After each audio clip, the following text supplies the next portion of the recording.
श्री राधे। आज इस प्रश्नोत्तरी सत्र के चतुर्थ भाग में हम श्री शालिग्राम भगवान की महिमा का श्रवण करेंगे। विगत तृतीय भाग में हमने श्री तुलसी माता की महिमा का कल श्रवण करा। श्री शालिग्राम भगवान जो श्री तुलसी माता के परम प्राण प्रिया हैं, उन श्री शालिग्राम भगवान की महिमा का श्रवण हम श्री भविष्य पुराण है, जो भविष्य पुराण में श्री भगवान श्री कृष्ण युधिष्ठिर से जब वो महिमा कहते हैं शालिग्राम भगवान की, शालिग्राम महिमा स्तोत्र जिसको कहते हैं, उसका हम लाभावसर प्राप्त करेंगे। बड़ी सुंदर अनंतानंत महिमा श्री शालिग्राम भगवान की है। कल हमने तुलसी माता की महिमा सुनी, कितनी प्रिया है श्री ठाकुर जी की। वृंदये तुलसी देवी प्रिय केशव से चा, केशव की कितनी प्रिय हैं। तो उनके ही स्वरूप श्री शालिग्राम भगवान की आज महिमा का श्रवण हम श्री भविष्य पुराण के अनुसार करेंगे। क्या क्या स्वरूप है शालिग्राम भगवान का, क्या क्या लक्षण होते हैं शालिग्राम भगवान के, जिनसे पता लगाया जा सके कि ये श्री शालिग्राम भगवान है, उसका हम श्रवण करेंगे आज के दिवस में। श्री युधिष्ठिर बोले, श्री देव देव देवेशम देवतार्चन मुक्तमं तत्सर्वं श्रोतुमिच्छामि ब्रूहि मे पुरुषोत्तमम्। युधिष्ठिर बोले कि हे पुरुषोत्तम भगवान, हे देव देवेश प्रभु, ऐसे कौन से देवता हैं जिनके अर्चन करने मात्र से मुक्ति प्राप्त हो जाती है, जिनके अर्चन करने से मनोवांछित फल की प्राप्ति होती है? कौन से ऐसे देव हैं, कौन से ऐसा स्वरूप है प्रभु का? तो श्री प्रभु कहते हैं, श्री भगवान उवाच, गंडक्यां चोत्तरे तीरे गिरिराजस्य दक्षिणे दशयोजन विस्तीर्णाः महाक्षेत्र वसुंधरः। गंडकी नदी जो है उसके उत्तर तीर में, गंडक्याम चोत्तरे तीरे है गिरिराजस्य दक्षिणे, गिरिराजस्य किसको, हिमालय के दक्षिण में, और गंडकी के उत्तर तीर में महाराज 10 योजन की विस्तीर्ण, 10 योजन का क्षेत्र है वो। 10 योजन कितना, 1 योजन लगभग होता है 12 किलोमीटर, तो 120 किलोमीटर लगभग 10 योजन विस्तीर्णाम महाक्षेत्र वसुंधरा, महाक्षेत्र वसुंधरा है। और फिर कौन है वहाँ, फिर आगे कहते हैं तृतीय श्लोक में, शालिग्राम भवद्देवो देवी द्वारावती भवेत् उभयो संगमो यत्र मुक्तिस्तत्र न संशयः। कि वहाँ से शालिग्राम भगवान की उत्पत्ति होती है। उभयो संगमे तत्र मुक्ति तत्र न संशय, ऐसी स्थान है, मुक्ति नारायण स्थान भी कहा जाता है। कह रहे हैं प्रभु की मुक्ति वहाँ संशय नहीं कि मुक्ति मिलेगी, मुक्ति नारायण कहा जाता है। शालिग्राम भगवान की अनंत महिमा, मुक्ति इतनी है कि जिस स्थान पर श्री शालिग्राम भगवान विराजमान हो जाए, एक शालिग्राम जी, वहाँ का 1 कोस का स्थान, 1 कोस कितना होता है, 3 किलोमीटर के लगभग, 3 किलोमीटर 120 मीटर होता है कोस, 3 किलोमीटर मानते हैं लगभग। तो 3 किलोमीटर का जो क्षेत्र है वो तीर्थ बन जाता है हमारे, चाहे कितने भी अपवित्र हो, कहीं कैसा भी भूमि हो, चाहे तीर्थ ना हो, कहीं फॉरेन में ले जा रहे हो जहाँ अपवित्रता हो, वहाँ तो कोई तीर्थ है नहीं, पर वहाँ पे भी ले जाके रख दिया जाए शालिग्राम भगवान को, तो शालिग्राम वो स्थान भी 3 योजन का स्थान तीर्थ बन जाता है। वो शालिग्राम भगवान का स्थान तीर्थ बन जाता है। और जहाँ पे 12 शालिग्राम, 12 शालिग्राम जी विराजमान हो जाए, वहाँ का 1 योजन की भूमि, 1 योजन कितना, 12 किलोमीटर के लगभग, 12 शालिग्राम 12 शालिग्राम, तो जो वहाँ विराजमान हो जाए तो वहाँ पे 1 योजन की भूमि तीर्थ बन जाती है। और जहाँ पर 1.25 लाख शालिग्राम जी विराजमान होते हैं, श्री मलुक पीठ है जो वृंदावन में, श्री मलुक पीठ में 1.25 लाख शालिग्राम जी विराजमान है। 1.25 लाख शालिग्राम जी जहाँ विराजमान रहते हैं, वहाँ मरने वाले कीट पतंग, कोई कीड़ा भी, चींटी भी मर जाएगी वहाँ पे महाराज, उसने प्राणांत कर दिया, वो भी श्री भगवत धाम वैकुंठ की अधिकारी होगी, तीर्थ बन जाता है। जहाँ शालिग्राम जी जिस स्थान पर विराजमान हो, वहाँ से 3 योजन की, 3 किलोमीटर के लगभग 1 कोस की भूमि पर अगर किसी की भी मृत्यु, किसी भी प्राणी की मृत्यु होती है, तो श्री भगवत धाम का अधिकारी होगा वो। और जहाँ 1.25 लाख शालिग्राम जी विराजमान है, वहाँ की महिमा तो अनंत है। पर जिस स्थान पर घर पे भी शालिग्राम जी विराजमान है, आसपास का जो क्षेत्र है वो भी पवित्र हो जाता है हमारे, इतनी महिमा शालिग्राम भगवान की।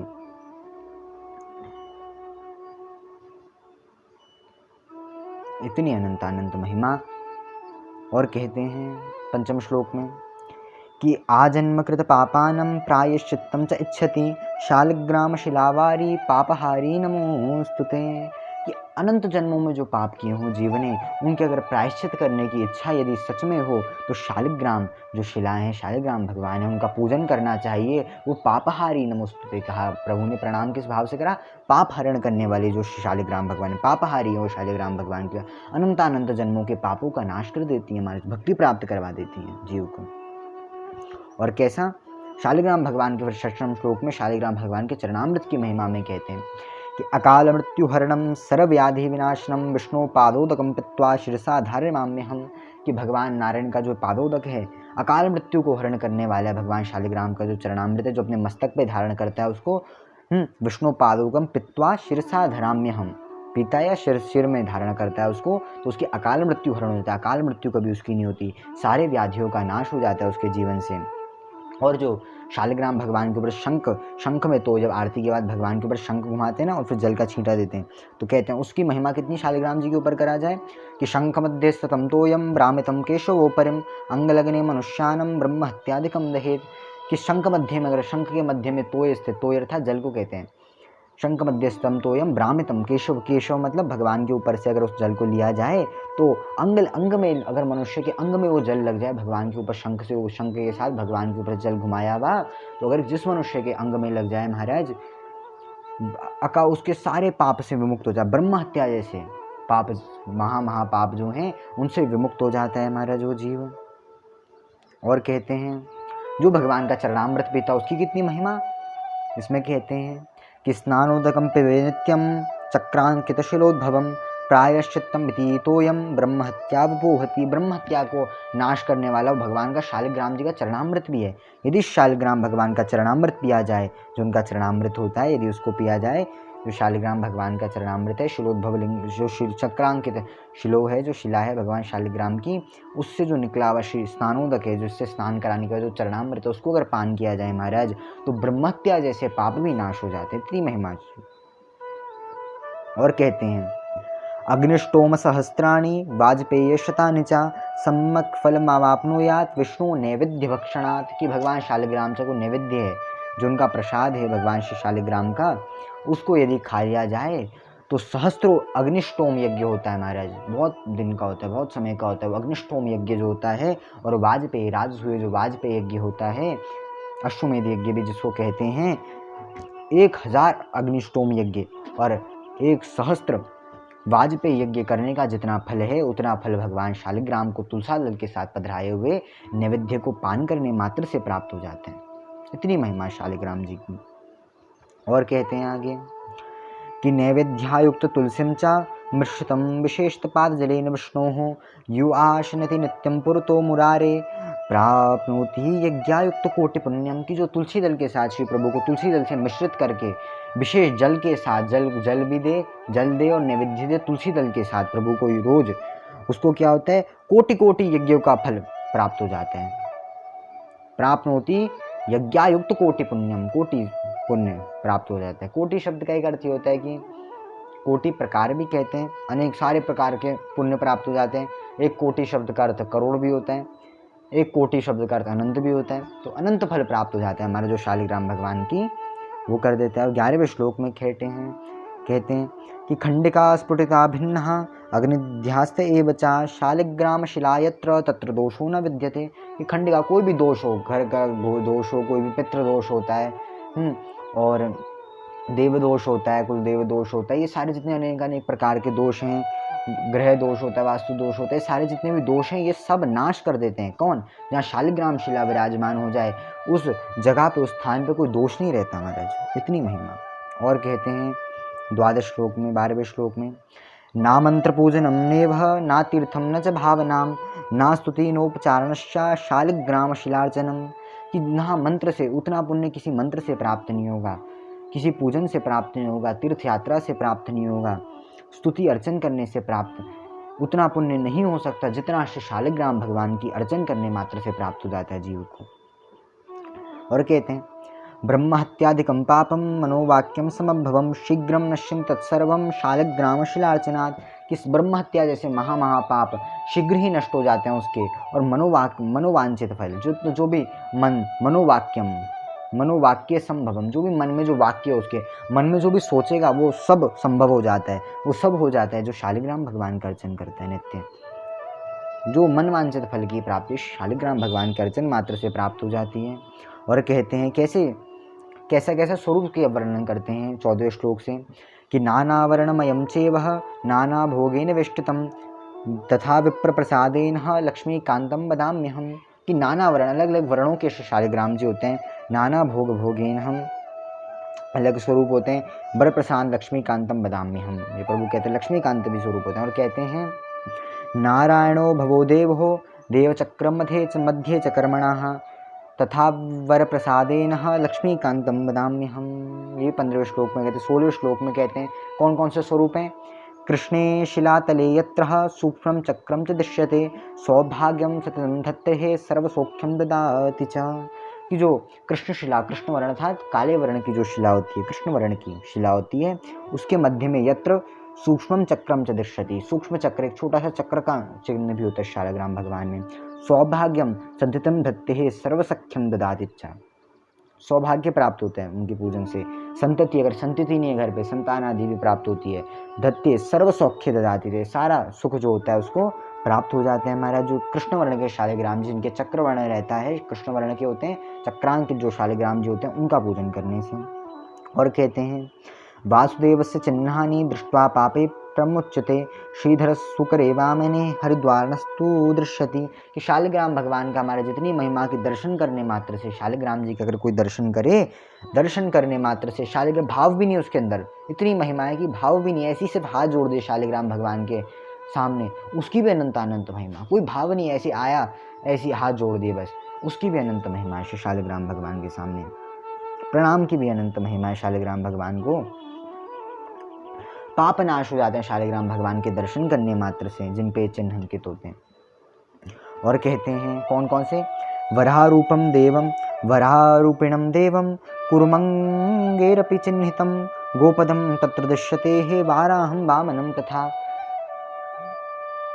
कि वारा रूपी शालिग्राम, बारह स्वरूप जो होता है भगवान का सूकर स्वरूप, बारह स्वरूप जो द्वितीय अवतार था भगवान नारायण का, वो द्वितीय अवतार श्री बारह स्वरूप, कूर्म स्वरूप जो कछुए का भगवान ने अवतार लिया था वो उसके भी चिन्ह होते हैं, बारह स्वरूप के शालिग्राम जी आते हैं, कूर्म स्वरूप के शालिग्राम जो होते हैं, गोपदम च दृश्यति वाराहम वामनम तथा, गौपद, गौपदम अर्थात गौ माता के चरण वो होता है, गौपदम भी कहा, एक तो गौ माता एक श्री मलुकपीठ में वृंदावन में विराजमान है, कौन से, गौ स्वरूप के शालिग्राम, चार थन है उनके, गौ रूप भी है शालिग्राम जी का। और एक समय तो ये भी था श्री मलुकपीठ महाराज जी श्री गंडकी में स्नान करा, तो वो जब श्री मतलब शिवलिंग स्वरूप भी, लिंग स्वरूप भी होता है शालिग्राम जी का, उन्होंने स्नान करके प्रार्थना करी कि एक स्वरूप मुझे भी प्रदान करें आप सेवा के लिए, तो जैसे ही हाथ डाला तुलसी दल डाल के तो उसमें हरिहरात्मक स्वरूप आया, हरिहरात्मक अर्थात हरिहरात्मक होता है जहाँ श्री जलेरी भी बनी होती है, शिवलिंग स्वरूप होता है पर होता शालिग्राम जी का स्वरूप है, सारे स्वरूप शिवलिंग का स्वरूप है, गौ माता के स्वरूप है। तो गौपदम भी का, गौपदम तत्र दृश्यते वाराहम वामनम तथा, वाराह स्वरूप भी होता है, वामन स्वरूप भी होता है, वामन अर्थात जो वामन स्वरूप श्री भगवान ने धारण करा था। और कौन कौन से रंग के होते हैं, पीतवर्णस्तु देवानां रक्तवर्णम भयावहम नरसिंहो भवेद्देवो मोक्षदम च प्रकीर्तयेत, कि पीतवर्ण के शालिग्राम जी होते हैं रक्तवर्ण के डर को नाश, भयावहम रक्तवर्ण के जो शालिग्राम, वैसे कृष्ण वर्ण की, श्वेत वर्ण की, पीतवर्ण सबकी सब करते, रक्तवर्ण की सेवा सब नहीं कर सकते, उनके विरक्त आदि के लिए ही होता है शायद नियम उसके, तो कृष्ण वर्ण की तो सभी सेवा कर सकते हैं। और कहते हैं नरसिंहो भवेद्देवो मोक्षदम च प्रकीर्तयेत, नरसिंह भगवान का भी स्वरूप होता है जो भय को नाश करने वाला है और मोक्ष प्रदान करने वाला स्वरूप भी होता है। कौन कौन से चिन्ह अंकित होते हैं, शंख चक्र गधा कूर्मुः शंखो यत्र प्रदृश्यतम शंखवर्णस्य देवानां वामे देवस्य लक्षणम, वामदेव मतलब वामन भगवान का, वामे देव वामन भगवान का कहा, वामन भगवान का कैसा स्वरूप होता है शालिग्राम जी में, शंख अंकित होगा, चक्र अंकित होगा, शंख चक्र गधा और कूर्म अंकित होगा, ठीक है, और शंख का थोड़ा स्वरूप होगा, आकृति होगी, ऐसा स्वरूप वो वामन स्वरूप होता है शालिग्राम जी का कहा गया। और कहते हैं 21वें श्लोक में कि दामोदरम तथा स्थूलम मध्ये चक्रम प्रतिष्ठितम पूर्णद्वार संकीर्णम पीतरेखा च दृश्यति, कि दामोदर जो स्वरूप होता है, दामोदर स्थूल मध्य, स्थूल होता है मध्य से, और मध्य में एक चक्र का, चक्र अर्थात चक्र होता है जो चक्र का चिन्ह प्रतिष्ठित रहता है, पूर्ण द्वारेण संकीर्णम पीत रेखा च दृश्यति। पीत रेखा होता है पीले वर्ण की, कृष्ण वर्ण के, कई शालिग्राम के पीत वर्ण की रेखा भी रहती है उन पे, पीले रंग की रेखा, यज्ञोपवीत जैसा लगता है। जिन शालिग्राम की सेवा दास करता हूँ, शालिग्राम जी में मैं करता हूँ जिनकी सेवा, उनमें पीत वर्ण का चिन्ह है, वो पीत वर्ण का चिन्ह का कि पूर्ण द्वारेण संकीर्ण है पीत रेखा च, दामोदर स्वरूप होता है शालिग्राम जी का, इसमें पीत रेखा रहती है। पीत अर्थात यज्ञोपवीत की तरह एक रेखा रहती है, पीत वर्ण की रेखा रहती है कि दामोदरम तथा स्थूलम मध्य चक्रम प्रतिष्ठितम पूर्ण द्वारेण संकीर्णम पीत रेखा च दृश्यति। स्थूल होंगे बीच में, मतलब ऐसे स्थूल रहते हैं थोड़े, है ना, वैसी स्वरूप है उनका भी। मध्य में हल्का चक्र का कई बार चिन्ह होता है, और पूर्ण द्वारेण संकीर्ण, थोड़ा संकीर्ण भी रहते हैं कई बार तो। और पीत रेखा च दृश्यति, पीत रेखा दिखती है, पीत वर्ण की पीली रेखा। और कहते हैं छत्राकारो भवद्राज्यम व्रतुल्य च महाश्रिया चापटे च महादुखम स्थूलग्ने तूरणम ध्रुवम, की अन्य अन्य युद्धों में विजय कराने वाले हैं, राज्य को भी प्राप्त कराने वाले हैं, महादुखों का नाश करने वाले श्री शालिग्राम भगवान हैं। और ललाटे शेष भोगस्तु शिरोरपि सुकंचनम चक्रकांचन वर्णानाम वामदेवस्य लक्षणम। और कौन से हैं शालिग्राम जी के लक्षण? ललाटे शेष भोगस्तु, ललाट में कई बार शेष भगवान नाग स्वरूप भी रहते हैं ललाट के ऊपर, सर के ऊपर। शिरोरपि सुकांचनम चक्रकांचन वर्णानाम, चक्र भी कई बार बना रहता है। और वामदेवस्य लक्षणम, ये श्री शालिग्राम भगवान के लक्षण कहे गए।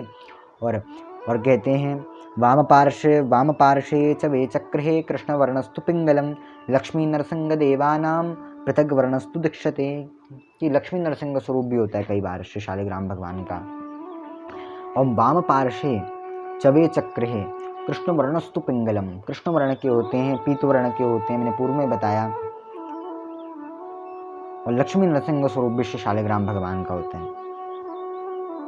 एक बार तो कई लोग ये भी, पहले भ्रांति कई बार ये भी थी कि एक बार नरसिंह भगवान का एक स्वरूप है, उसके बगल में लक्ष्मी जी को प्रतिष्ठित कर दिया जाता है।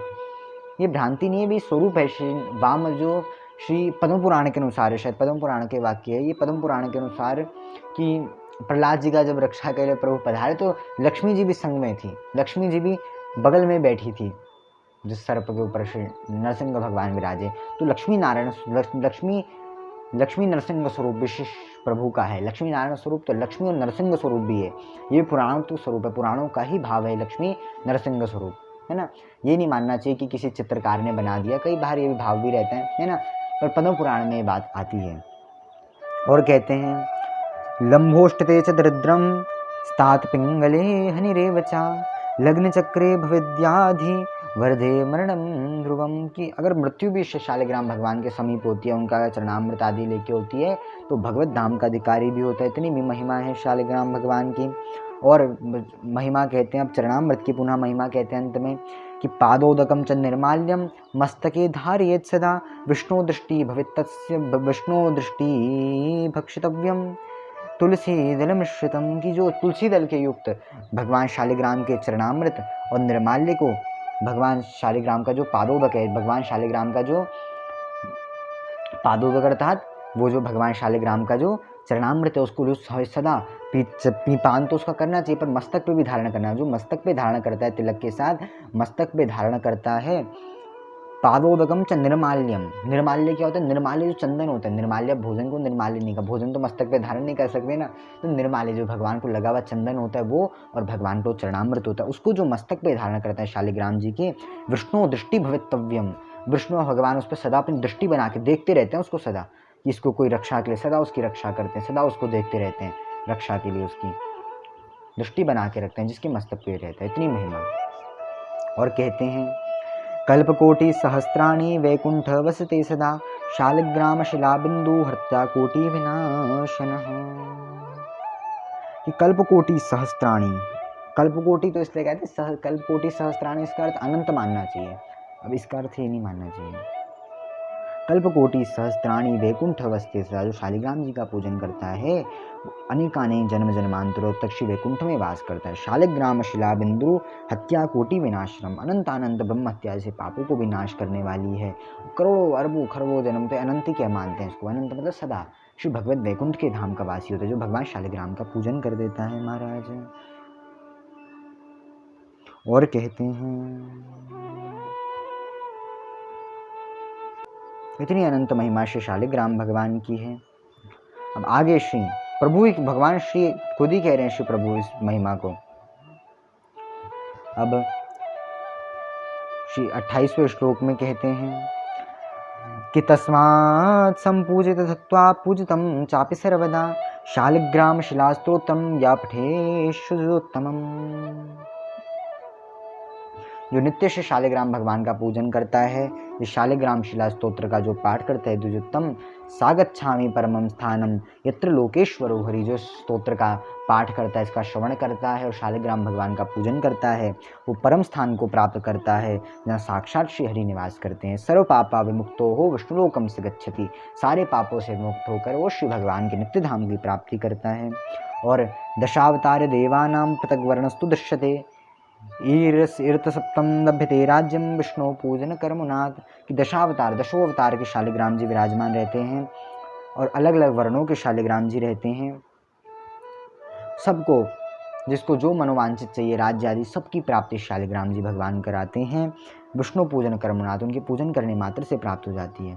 और कहते हैं कोट्यो ही ब्रह्म हत्यानाम गम्या गमन कोटयाः तस्या सर्व नशमायंती ही विष्णु नैवेद्य भक्षणा। शालिग्राम जी का जो नैवेद्य भक्षण करते हैं, नैवेद्य उनका पान करते हैं, जो उनका प्रसाद उनको है, उसका जो नित्य पान करता है, वो परम स्थान की प्राप्ति करते हैं, परम स्थान की, भगवत धाम की प्राप्ति करते हैं केवल नैवेद्य पाने से।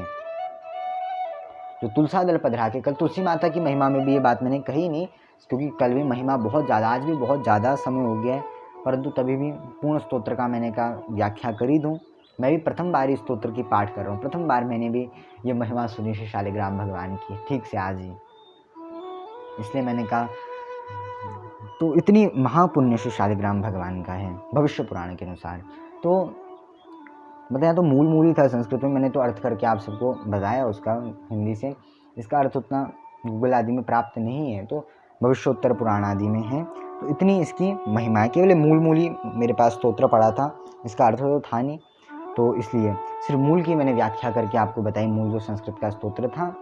और इतनी महिमा शालिग्राम भगवान की कि उनको नैवेद्य पाने से षड़े षड़े सुलभ्यते वाजपेयम यज्ञम फलम मुने, जो भगवान को तुलसी दल से युक्त नैवेद्य पधरा के उसको पाता है, तो क्या होता है, षड़े षड़े एक कण पे वाजपेयी याजसूय यज्ञ का फल प्राप्त हो जाता है महाराज। अनंत आनंद महिमा। तुलसी शालिग्राम जी की सेवा कब, तुलसी धारण करके ही, क्या नियम होते हैं, तुलसी धारण करके शालिग्राम जी की सेवा ही करनी चाहिए। बिना तुलसी अगर धारण नहीं करी जिस प्राणी ने, उनको शालिग्राम जी की सेवा नहीं करनी चाहिए। उनका स्पर्श करते हैं ना शालिग्राम जी का, तो तुलसी के बिना उनका स्पर्श नहीं किया जाता। तो इसलिए बस तुलसी धारण करके नियम जो आहार की शुद्धि रखते हैं, उस सब शालिग्राम भगवान का पूजन कर ही सकते हैं। क्योंकि पुराणों में ये वचन भी आए, भगवान श्री हरि के विग्रह को बिना तुलसी के स्पर्श करा जाए तो खंडित विग्रह खंडित करने का अपराध लगता है। इसलिए शालिग्राम जो साक्षात नारायण है, इसलिए उनका पूजन उस विधि से होना चाहिए। और महाराज इस स्तोत्र के अंतिम श्लोक में कहते हैं श्री प्रभु, ये साक्षात श्री प्रभु ही कह रहे हैं, प्रभु कहते हैं विष्णुपादोदकं पित्वा कोटिजन्माघ्यनाशनम तस्यादष्टगुणं पापम भूमो बिंदु निपातनात्। एक बिंदु भी अगर भगवान शालिग्राम जी का, एक बूंद भी अगर शालिग्राम भगवान का चरणामृत मुख में चले गया, कोटि जन्म के उसी क्षण सारे पाप नाश हो जाते। इतनी भगवान शालिग्राम जी की महिमा है। ये तो स्तोत्र हुआ, 32 श्लोक श्री प्रभु ने, 32 श्लोक का लगभग स्तोत्र है। इससे पहले इसका संकल्प भी हो तो मैंने नहीं बोला, तो इतना लगभग ये स्तोत्र है। तो इतनी महिमा, माला धारण करके, माला धारक मात्रोपि वैष्णवो भक्तिवर्जिता पूजख्या प्रयत्न नः ब्रह्मणे किन्नु मानुषा। शास्त्रों में कहा गया कि माला धारण करने मात्र से वैष्णव ब्रह्मदेव के द्वारा पूजनीय हो जाते हैं। इतनी महिमा। तुलसी माला धारण करते हुए श्री शालिग्राम भगवान का पूजन करना चाहिए। यथा विधि से ज़्यादा तो विधि है नहीं शालिग्राम भगवान की। श्रृंगार ज़्यादा, श्रृंगार तो चंदन से होता है, इतना नहीं आता शालिग्राम भगवान का। संत लोग तो कहते हैं क्या करना, धो के पी लो, दिखा के खा लो। धो के मतलब उनको स्नान करा के चरणामृत ले लो और उनको तुलसा दल दिखा के भोजन ले लो, बस इतनी विधि है शालिग्राम जी की। तो इसलिए चंदन आदि लाके, विधि तो यह है कि गंडकी में स्वयं जाकर तुलसा दल, गोविंद कुंड है, तुलसा दल हाथ में लेके हस्त में लिए जाएं शालिग्राम जी, पर वो संभव नहीं हो पाता कई बार, क्योंकि वहाँ इतना वो भी नहीं है। तो इसके अनुरूप वैसे खरीदना बेचना शालिग्राम जी को पुराणों के अनुसार श्री प्रभु का जो श्री विग्रह होता है, भगवान का जो स्वरूप है शालिग्राम जी, वो नित्य स्वरूप है, उसका अगर खंडन बेचा या खरीदा जाए उसको पाप भी माना गया है पुराणों के अनुसार। इसलिए ये करना चाहिए कि अगर हैं तो अभी हैं तो खरीद के ले लिए तब तो कोई दिक्कत नहीं, पर आगे से अगर जिसको लेने हो तो उसके लिए ये कि संतों के पास कोई संत हो उससे मिल जाए तो उससे लेना चाहिए, या किसी धाम में किसी ने दे दिए उसकी बात अलग है, पर ऐसे अपनी तरफ से अपना आप धन दे के भगवान का मोल दे के थोड़ा ना खरीदा जा सकता है श्री प्रभु को। ये भी कहा जाता है पुराण आदि में, संतों के वचन हैं, तो इसलिए करना चाहिए। इतनी अनंतानंत महिमा श्री शालिग्राम भगवान की है, सबको एक स्वतंत्र ग्रंथ बन सकता है शालिग्राम जी की महिमा। जैसे कल कह रहे हैं तुलसी माता की महिमा अनंत है, शालिग्राम जी की महिमा भी अनंत है। मैंने क्या सोचा था कि 5-7 मिनट में शालिग्राम जी की महिमा कह दूंगा, 25 मिनट से अधिक हो गया समय, तभी भी वो तो अनंत महिमा है। हरि अनंत हरि कथा अनंता, इतनी अनंत महिमा श्री शालिग्राम भगवान की है। तो सबको श्री शालिग्राम जी का पूजन जब हो सके सुलभ तब तो करना ही चाहिए, है ना। ऐसे श्री शालिग्राम भगवान हैं। आज इन्हीं भावों के साथ श्री शालिग्राम भगवान को बारंबार प्रणाम करते हुए आज श्री शालिग्राम भगवान की अनंतानंत महिमा सुनी। कल जैसी हरि इच्छा होगी, जिस विषय पर हरि ठाकुर जी की इच्छा होगी उस पर हम चर्चा करेंगे। आज श्री शालिग्राम भगवान की महिमा के साथ वाणी को इन्हीं भावों के साथ विराम करेंगे। आप सभी को बार बार प्रणाम। बोलो वृंदावन बिहारी लाल की जय, श्री राधा रानी की जय, श्री नागराज भगवान की जय, श्री शालिग्राम भगवान की जय, श्री तुलसा महारानी की जय, सब संत रसिक वैष्णव भक्त वृंद की जय। नमः पार्वती पतये हर हर महादेव। जय जय श्री राधे, जय जय श्री राधे, जय जय श्री राधे।